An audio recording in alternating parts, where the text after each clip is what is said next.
Welcome back to Our Community. Susie Thomas visiting with Corey Minor-Smith. Get this on your calendar. Wednesday, a couple days from now, 5 o'clock at the Ernesto Hotel in downtown Canton. But first, they're going to want to RSVP, right, Corey? 'Cause Yes. you don't want to be turning people away at the door. How Right. do we do that?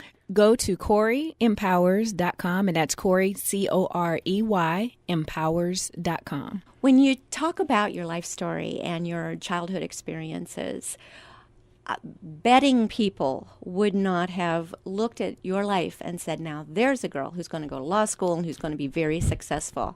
She'll be an entrepreneur. She'll be an author. How do you connect the dots? What was it that got you from there to here? Well, definitely just a lot of wanting it. I wanted more for my life. I wanted more for my children, and I wasn't necessarily able to articulate all that I felt until I heard Shannon Sharp's Hall of Fame induction ceremony speech. Yes. And he talked about, and I don't even follow football that much, but I remember that. And I was there with my two sons, and he talked about having a 5-alarm fire. And as he described it, that fueled him, and that just drove him to be the best football player he could be. And a lot of it stemmed from the circumstances of which he grew up. He didn't want to return to a shack that leaked every time it rained, to eat cold oatmeal and possum and squirrel. He didn't want that life anymore. And for me, I didn't want the things that I had in my life, not for me or for my children, anymore. So I felt like I had that 5-alarm fire, and it was fueled by all of my what I call undesirable circumstances. And that phrase comes from a teacher that I had at Timpkin Senior High School. Her name was Norma Washington, and she helped students during the study hall periods, to fill out scholarship applications and things of that nature. And as I was in her homeroom or whatever it was, she was helping me. And the school let me look at my student file, and that's when I saw all the different schools that I went to. But she knew about me personally. She knew of my family, and she knew things that I didn't necessarily know. And she told me that I had what she called undesirable circumstances. And she told me and encouraged me to write about them. She says scholarship committees, they like to see a person with tenacity and, the drive to move on despite obstacles and challenges. And that's what I started to do in my scholarship application. That's actually how I was able to get some scholarships to go to school, as well as, the loans and everything else that could come with it. But I did apply for a lot of scholarships. Those 5-alarm fires really motivate people who are going through tough times. Mm-hmm. But then so often those people become very successful, and they have their own children who are raised very, very differently. Children who have affluence and children who have a lot. How do we instill, without making them go through the mill, how do you instill encouragement of those children to find out what is my purpose in life? And how can they be driven and follow these same 5 principles when they're not eating cold oatmeal and possum? Yes. My oldest son, he's now 23, but when he was in high school, I remember him coming up to me and saying, "Mom, I wish I was as motivated as you." But I stopped him because I said, I in no way expect you to be like me, because I know that I'm extra. I just want I just want them to find their purpose and what they want to do, both of my sons, what they want to do in their lives. And ultimately, I just want them to be independent, self-sufficient young men. So that's what I encourage of both of them. And again, no way expect anyone to do all of the things that I do, because I'm pretty much in overdrive all the time.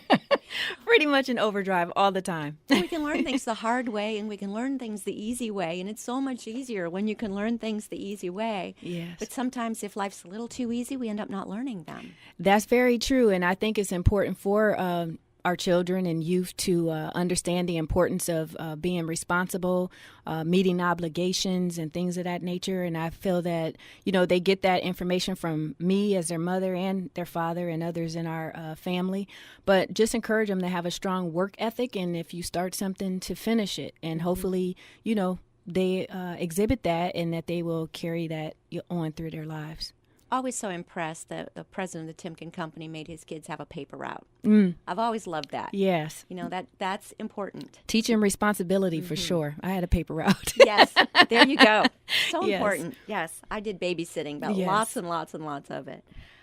You would have what message then for people who are having to overcome something or have a friend, to know how to be a friend who is going through something really, really tough? What would you say to that person? In one word, I would say to listen. Well, in two words, to listen. I so much question how good of a friend I have been in that regard, as far as slowing down enough to listen. If I have friends who have come to me with different issues, or not knowing how to turn off a lawyer hat and talking to them in my lawyer voice instead of being a friend. And I recall, apologizing to one of my friends in that way. And I just explained to her that I didn't want to sway her decision if I would have spoke from my personal side. So I did choose to stay on the lawyer side of that conversation. But it's important to listen and to be there for people when they need someone just to talk to in confidence. And there have been so many people who have been that confidant for me, a listening ear, a shoulder to cry on. And I truly appreciate their time, because that does take time. And many times we're so busy with our own lives that we may not feel we can take a moment, to listen to a friend and try to help him or her through the problem. You're such an advocate for those struggling with mental illness, for people who either have a family member, a loved one, or someone going through it. Through your profession, you know the resources available, and you can direct them to that. But how important to be able to recognize that mental illness, the key word there is illness. Yes. And if we have the flu, we take what's necessary to combat the flu. Do you think the stigma about mental illness is finally beginning to change, that people are starting to realize that this is just an illness and we treat it? There's no reason to be embarrassed. If you recognize symptoms, get them treated. Do you think we're making some headway there, Corey? I know there's a lot of advocacy for it, even on the national level. And I think that is what is important for people to continue to advocate for it, and for people to continue to talk about it. It is a lot. It is definitely a lot. And not only do I know about the resources professionally, but I have participated in some of the programs and activities, specifically through NAMI, the National Alliance on Mental Illness. And Stark County is very fortunate to have a chapter of NAMI here. And I walked into NAMI March this year or last year, and I was very pleased to do that for the first time. But I've also participated in the seminars. So I think it was a 12-week course that was for family members and friends who have a mentally ill loved one. And it was just eye-opening for me. It helped a lot to be in the room and going through the program with others who had a loved one and were dealing with the same and similar issues as myself. And also when I was in college, I did my master's in education, guidance, and counseling, because I wanted to know more about mental illness. And at that time, we were studying from the DSM-4 book. They're now up to DSM-5. But it was just important for me to try to understand what was going on with my mother, and do whatever I could to try to help. But at the same time, it is very difficult to be there to help. And especially for me, because many times the aggression is towards me. So I do have to keep myself safe at the same time, but be there as long as and as much as I can, and then also working directly with the treatment team. One of the most difficult conversations I can imagine having would be to say to someone, you're not thinking rationally, and that's probably not the way to go about it. But what conversation do you have, and how do you encourage someone to seek out help? And I just do that, to offer to go with, to offer to, communicate on behalf of, and just to be there.